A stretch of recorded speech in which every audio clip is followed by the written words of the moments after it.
As we continue our exploration of the American dream, or responses to that dream, let's look at Sherman Alexie's Indian education. Alexie grew up on the Spokane Reservation in Washington, and he attended the local reservation school up until high school.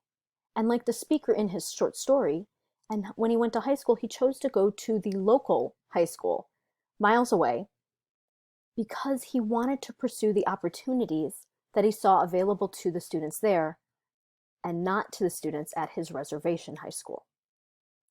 And so even as the speaker is reflecting back on this childhood, this past education, the speaker is always looking forward to what that education has allowed or not allowed students to do. What sort of future is this education preparing the students described in this story for? And this all ties back into a long history of abuses in reservation schools created by the United States government. So these schools were created as part of the treaties that the government was making with the First Nations as they were being driven out and forced onto reservations. They were promised, among other things, these schools, but the schools were not designed to help and support the Native American community, and the community didn't have input into the schools. Rather, they were really designed to, as it says in the introduction to the story, reinforce mainstream white values and white culture. And so Native American languages and dress and all of this were disallowed and disrespected by these reservation schools. The speaker in Sherman Alexie's story goes through experiencing that kind of education that's aimed at disrespecting your culture.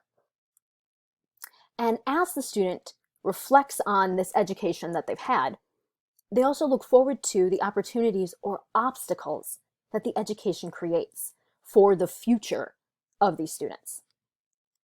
Like the speaker here, Alexie actually chose to leave the reservation school and walk miles to the local high school because he saw that that local high school was providing students with opportunities that his high school was denying students.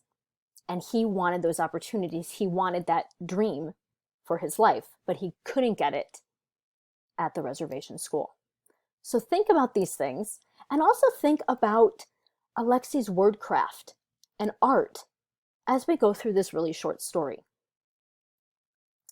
The first point I want to point out is when the speaker, gets to the third grade. And the speaker is describing this artwork that he has created that the teacher is punishing him for. And let's look at these last two sentences.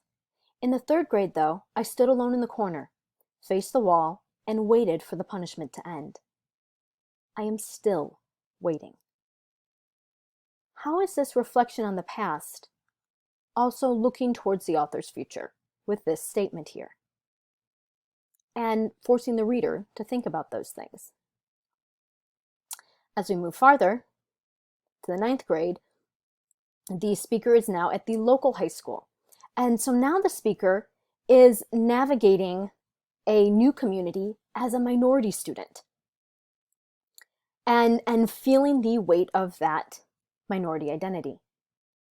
And it concludes with this very bleak postscript. Victor said, "Why should we organize a reservation high school reunion? My graduating class has a reunion every weekend at the Powwow Tavern." This conclusion is pointing towards the opportunities or lack of opportunities that the graduates of the reservation high school have. They have not been prepared to go out and get jobs as doctors and lawyers. They've been prepared for this. So, think about that. And for your next activity, I want you to look at the way Alexie uses style and sound. In this very abbreviated work, Alexie makes very deliberate choices to send a powerful message with a relatively short amount of prose. So here's some questions to jumpstart your thinking. What sounds appear in the short story? When do the sounds appear? So, for example, when do we hear chanting? What's the difference between quotations, spoken language, and the language that's going on inside the character's head? And what do the sounds mean? Sometimes we have sounds like rhythmic tapping or sounds of nature around him. What does this mean? And for your activity, you're going to write a topic sentence for a body paragraph on Alexie's use of sound in Indian education. So this is thinking about, instead not a thesis, but a body paragraph, topic sentence, and then 3 points that you would be making within that sentence. Within that paragraph.